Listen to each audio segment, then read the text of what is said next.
Ерөнхийдөө сүүл үед ирж байгаа нөгөө хөгжлийн бэрхшээлтэй хүүхдүүдийг гэл ингээл анзаархад бол хожуу төрөлтүүдээс маш их үүдэлтэй байна.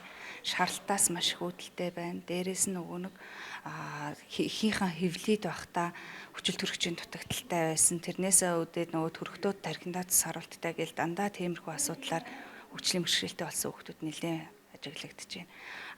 Одоо сүүл үед ингээ хараадахад нөгөө аутизм гэдэг юм маш их болчиход байна. Эхлээд бүх хүүхдийг толгойд дараалаад аутизм гэж оншилдог гэсэн бол одоо аутизм гэхээсээ илүү хөгжлийн хоцрогдол гэдэг юмыг айгүйх оншилдог болчиход байна.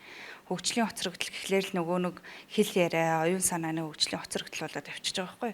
Тэгэхээр хөдөлгөөний хүртэл хөгжлийн хоцрогдол болоод тэгэхээр хөдөлгөөний хөгжлийн хоцрогдол дээр хэдхэн сартаагаас ахуулаад нөгөө суугаад сурцсан байх хэвээр хүүхд маань суугаагүй байна тийм ээ. Мөлхөх хэвээр хүүхд маань мөлхөөгүй байна. Дөнгөж суугаад ерөөсөө ийш тийшээ юмыг зорж авахгүй байна. Ерөөсөө тийм талын хөгжлийн хоцрогдол нэлээд их байгаа учраас хөдөлгөөн цэцэлд явах шаардлагатай. Булчингууд нь чангаралтай байна.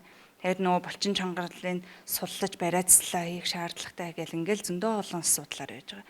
Саажилтай хүүхдүүдээр хүртэл нөгөө нэг булчингийн чангарлууд маш их байгаа шүү дээ. Чангарлын суллахын тулд нөгөө чаку зэмчилгээндээ оруулахлаар айгүй сайхан булчингийн сулж өгөхөөс гадна сайн амрааж өгдөг. Тэгэхээр зарим хүүхдүүдэд ингээ анзаарч хагаад хит их булчингийн чангаралтай болохоор бүр хэл ярианы хүртэл ярьж чаддгүй юм байна. Тэгээ булчингийн чангарал нь сулраад ирэхлээр ганц нэг үг нь тодорч ирдэг ч юм уу. Тийм асуудлууд маш их байна.